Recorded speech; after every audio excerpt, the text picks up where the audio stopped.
The war in Europe ended not with thunder, but with silence. On May 8, 1945, as church bells rang across liberated cities and champagne flowed in Trafalgar Square, a different kind of procession was already beginning in the cold waters of the North Atlantic. One by one, like wolves summoned home by a whistle only they could hear, the U-boats of the Kriegsmarine began to surface. Black flags flying from their conning towers, hatches thrown open to the salt air.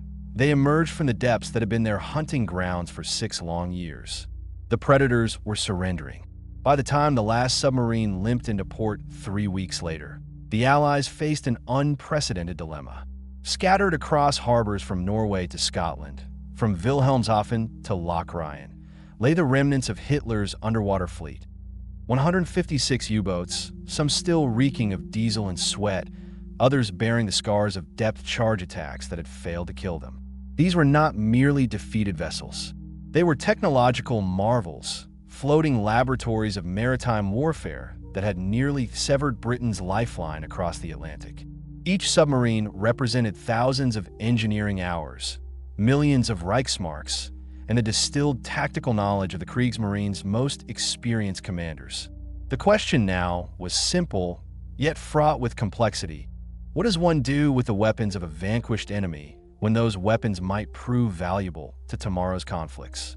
In the map rooms of Whitehall and the Pentagon, Allied strategists gathered around tables covered with reconnaissance photographs and technical specifications. The inventory was sobering. Among the surrendered fleet were Type XXI electroboats, revolutionary submarines capable of sustained underwater speeds that made them nearly impossible to detect with existing sonar technology. There were Type XEI coastal boats, small and agile, designed for operations in shallow waters where conventional destroyers could not follow. Many were equipped with snorkel systems that allowed them to run their diesel engines while submerged, breathing through tubes that broke the surface like the nostrils of sea monsters. Inside their pressure hulls lay acoustic torpedoes that could home in on the sound of a ship's propellers, pattern-running weapons that zigged and zagged through defensive screens, and fire control computers that represented the cutting edge of ballistic calculation. The Soviet Union wanted these vessels. Stalin's naval command had watched the U-boat campaign with professional admiration and strategic envy. The Red Navy possessed nothing comparable to Germany's submarine technology, and the Kremlin made it clear through diplomatic channels that any division of naval spoils should include a substantial portion of a U-boat fleet. The Americans, too, saw value in studying these weapons, not to copy them wholesale, but to understand the thinking behind them, to dissect their vulnerabilities, and to ensure that future American submarines incorporated the best innovations while avoiding the fatal flaws. But Britain, which had spent 6 years bleeding from the wounds inflicted by these very submarines, saw the matter differently. In the Admiralty, the calculations were both strategic and visceral. Britain had lost 3,500 merchant ships to U-boat attacks, along with 175 warships and more than 30,000 merchant seamen. The Battle of the Atlantic had been the longest continuous military campaign of the war, a grinding war of attrition fought in mountainous seas and perpetual darkness. For every U-boat now sitting docilely in a British harbor, there were hundreds of Allied sailors who would never come home, their bodies still trapped in sunken hulls scattered across the ocean floor. The psychological weight of this loss influenced British naval thinking in ways that cold strategic analysis could not fully capture. Admiral Sir Max Horton, Commander-in-Chief of the Western Approaches, summed up the prevailing sentiment with characteristic bluntness during a meeting of the combined chiefs of staff in June 1945. "These boats nearly starved us into submission. I'll be damned if I'll see them sailing under any flag, Allied or otherwise, 5 years hence." The political solution emerged through the Tripartite Naval Commission, established by Britain, the United States, and the Soviet Union to determine the fate of the German and Italian fleets. After weeks of negotiation marked by mutual suspicion and barely concealed contempt, the Commission reached a compromise. A small number of U-boats, the most technologically advanced specimens, would be divided among the Allies for detailed examination. The Soviets would receive several Type XXI boats for study. The Americans would take a handful back across the Atlantic for trials. The British would retain a few for their own evaluation. The rest would be destroyed. The operation was given a name that carried the weight of finality: Operation Deadlight. It would be the largest deliberate destruction of naval vessels in history, a mechanical apocalypse carried out with bureaucratic efficiency.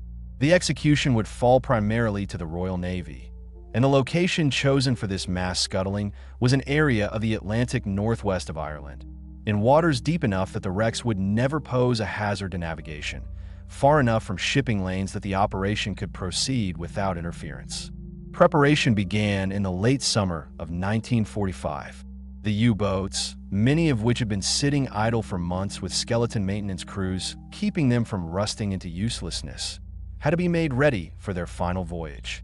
This was grimly ironic work. British sailors who had spent the war hunting these vessels now clambered through their cramped interiors, checking fuel tanks, testing ballast systems, and ensuring that the submarines could survive one last journey under tow. The condition of the boats varied wildly. Some were nearly pristine, having surrendered early with minimal battle damage. Others were floating wrecks, their hulls pockmarked with shrapnel, their interiors reeking of mildew and decay. Walking through these submarines was like touring a museum of recent nightmares. In one boat, British inspectors found a birthday cake, moldering and green, sitting on a table in the officer's mess. In another, they discovered a smuggled cat, somehow still alive, that had been living on rats in the bilges. Personal effects littered the crew quarters, photographs of smiling families, letters from home that would never be answered, a Hitler Youth dagger that someone had wedged into a bulkhead as a makeshift coat hook. The crews who had operated these machines were gone, scattered to prisoner of war camps or repatriated to a Germany that barely existed anymore. The submarines they left behind felt haunted, not by ghosts but by absence, the memory of human presence in spaces designed for the efficient delivery of violence. Technical intelligence teams descended on the boats like archaeologists at a newly discovered tomb. British and American engineers photographed everything: the layout of torpedo rooms, the configuration of diesel engines, the mysterious German engineering that had created batteries capable of powering a submerged sprint at 16 knots. They measured, sketched, and disassembled, working with an urgency born from the knowledge that the Soviets were doing the same thing with their allocation of boats, and that whatever insights could be gleaned from these machines might prove decisive in whatever conflict came next. Some discoveries confirmed existing intelligence. The acoustic torpedoes, for instance, worked exactly as Allied naval intelligence had suspected, using hydrophones in the torpedoes nose to track the sound signature of a target vessel. Other findings were revelations. The Type XXI boats featured hydraulic torpedo loading systems that could reload all 6 bow tubes in less than 12 minutes, a capability that would have made them devastating in convoy attacks had they arrived in the war earlier. The sound-dampening materials lining the hulls were remarkably effective, layers of synthetic rubber that absorbed sonar pings and made the submarines whisper through the water like mechanical ghosts. But Operation Deadlight was not primarily a salvage mission. It was an execution, and by November 1945, the killing could no longer be delayed. The operation proceeded in waves, with groups of U-boats being towed from their holding areas to the scuttling grounds in carefully organized flotillas. The tugs assigned to this duty were a mixed lot: aging Royal Navy trawlers, Norwegian vessels crewed by men who had spent the war in exile, Polish destroyers whose sailors approached the work with particular grimness, remembering what the Germans had done to their country. Each tug would take 1 or 2 submarines in tow, dragging them westward into the Atlantic at the stately pace of 6 or 7 knots, a journey that typically took 2 to 3 days, depending on weather. The weather, as it happened, was almost always abysmal. November in the North Atlantic is a season of storms, when low-pressure systems roll off the American seaboard with the regularity of freight trains, bringing 50-foot seas and winds that can strip paint from steel. The towing operations became epic struggles against the elements.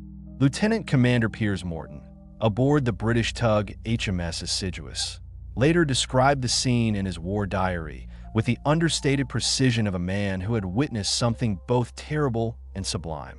The tow cable stretched taut as piano wire, thrumming with tension.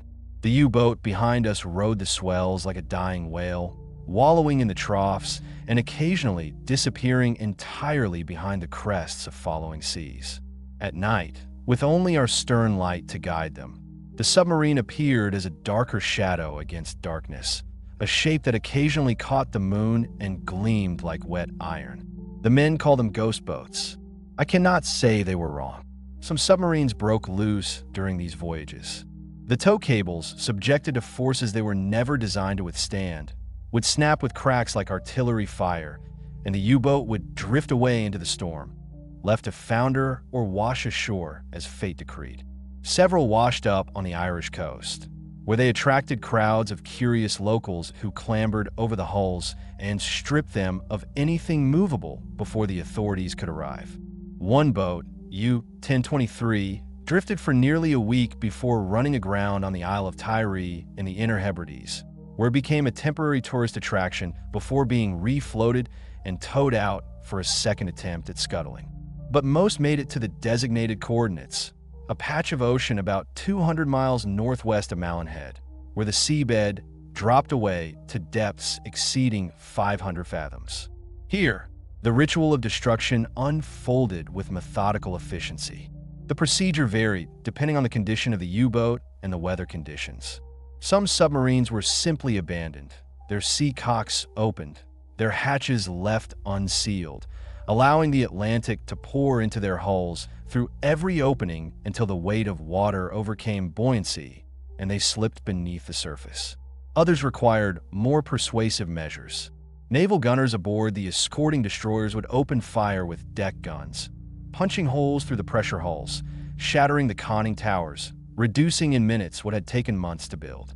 The sound of the guns echoed across the water like thunder, and geysers of spray erupted where the shells struck home. The sinking itself was rarely dramatic. There was no sudden plunge, no dramatic stern-first dive like in the war films.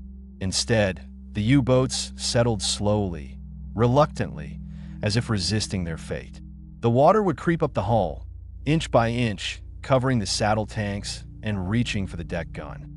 Air would escape through the open hatches in great belching exhalations, sending up columns of spray and foam. Then, at the last moment, there would be a slight acceleration, a tipping point reached, and the submarine would slide under with a grace that seemed incongruous given the violence that had marked its career. The ocean would close over the conning tower, swallowing the swastika flag that still flew from some boats, and the last thing visible would be the periscope, pointing skyward like an accusing finger before it too disappeared. What remained was a swirl of disturbed water, an oil-slick rainbow in the sunlight, and the debris that always floats free from a sinking ship. Wooden planks, cork insulation, sometimes the bodies of rats that had stowed away and made their homes in the bilges. Norwegian sailor Magnus Hastings, serving aboard a corvette, escorting one of the towing groups, later recalled the emotional complexity of witnessing these destructions. We had fought these things for years.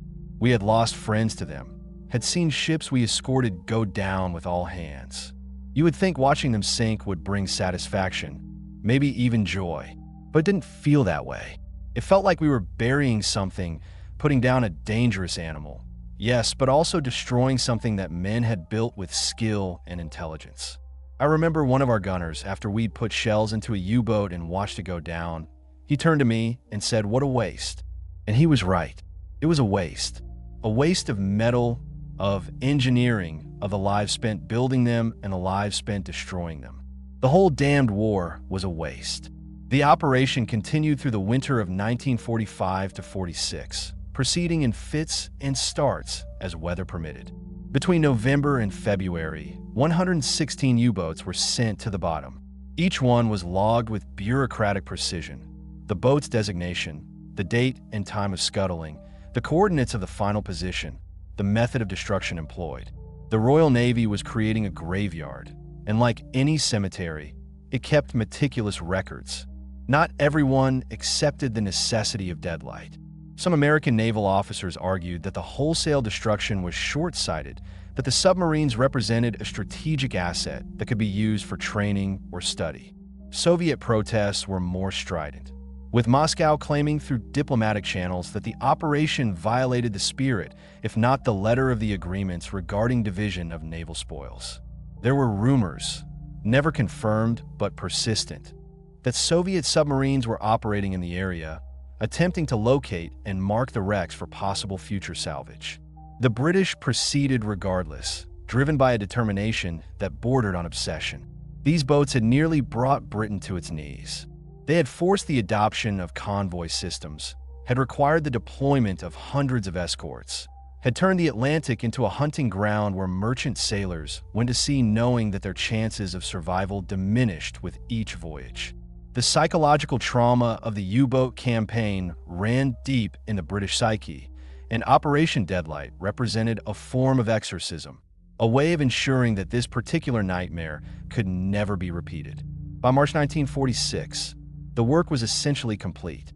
Of the 156 U-boats that had surrendered, 116 lay on the ocean floor northwest of Ireland. Another 30 had been allocated to the Allied powers for study or were too damaged to survive the tow and had been scuttled closer to shore. 10 had been lost to storms or accidents during the towing operations. The underwater wolf pack had been scattered and silenced. The ocean floor in the designated scuttling area had become a mechanical graveyard, a landscape of broken steel scattered across the abyssal plain. The U-boats rested in varying states of preservation, depending on how they had sunk and what depth they had reached. Some had imploded during the descent, crushed by pressure as they exceeded their design limits, leaving only twisted wreckage. Others had landed relatively intact, settling into the sediment with their hulls still whole, their torpedo tubes still loaded, their periscopes still extended, as if keeping watch over an empty battlefield. The technology they carried with them, the innovations that might have changed the course of the war had they arrived earlier, gradually became irrelevant as submarine design moved in new directions. The snorkel systems that had seemed so revolutionary were superseded by nuclear propulsion, which eliminated the need to surface at all. The acoustic torpedoes were refined and improved until they bore little resemblance to their German ancestors. The Type XXI electroboats, which had represented the apex of conventional submarine design, became historical curiosities, their streamlined hulls and battery technology interesting to naval historians but no longer militarily significant. Yet the symbolism of Operation Deadlight resonated far beyond its immediate strategic purpose. The scuttling represented a moment of transition, a closing of one chapter of naval warfare and the opening of another. The U-boat campaign had been the last hurrah of surface diesel-electric submarines operating in the classic manner, stalking convoys, attacking at night, diving deep to evade counterattacks.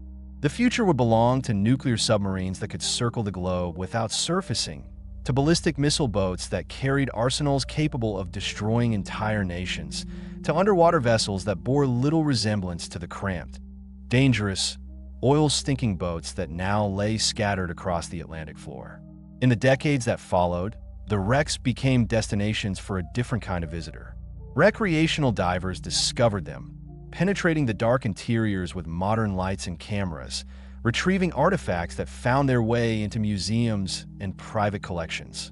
The shallower wrecks became artificial reefs, their steel hulls colonized by barnacles and kelp, their torpedo tubes serving as shelter for fish. Nature was reclaiming what war had built. Some of the deeper wrecks remain undisturbed, lying at depths beyond the reach of recreational diving, visited only by research submersibles and robotic cameras. These boats rest in perpetual darkness, their conning towers pointed toward a surface they will never see again, their crews' quarters slowly filling with sediment, their logbooks and operational orders dissolving into illegible pulp. They are time capsules of a particular moment in history when industrial warfare reached beneath the waves and turned the ocean into a battlefield. The men who operated these machines, The U-boat crews who had gone to sea knowing that their chances of surviving the war were less than 1 in 3, left their own ghost behind. 28,000 Kriegsmarine submariners died during the war, drowning in boats crushed by depth charges, suffocating in submarines that could no longer surface, freezing in lifeboats after abandoning stricken vessels. The boats scuttled during Operation Deadlight were the lucky ones, the survivors, but they carried the memory of all those lost crews with them as they descended to the bottom. There's a peculiar poetry in the image of these submarines resting on the ocean floor, their steel gradually corroding, their aggressive lines softening as rust and marine growth transform them into something more organic. They are monuments to ambition and hubris, to technological innovation put in service of destruction, to the men on all sides who went to sea and did not return. The Atlantic had been their battlefield, and now it is their tomb. When the last U-boat disappeared beneath the waves in March 1946, the Royal Navy sailors who witnessed the sinking did not cheer. The work had been too long, too dangerous, and ultimately too melancholy to inspire celebration. Instead, they watched in silence as the submarines settled beneath the surface, leaving only a spreading oil slick to mark where it had been. Then they turned their vessels eastward and headed for home, toward ports that were finally safe from the underwater menace that had stalked them for 6 years. The war was truly over now, its weapons consigned to the deep, its ambitions drowned in cold Atlantic water. The iron coffins had closed for the last time, and the ocean kept its secrets, as it always does, pressing down on the wreckage with the weight of fathoms, slowly transforming machines of war into footnotes of history. Somewhere far below the surface, in darkness absolute and pressure immense, they rest still, monuments to the men who built them, the men who fought them, and the men who finally laid them to rest in the deep water grave that would be their last port call.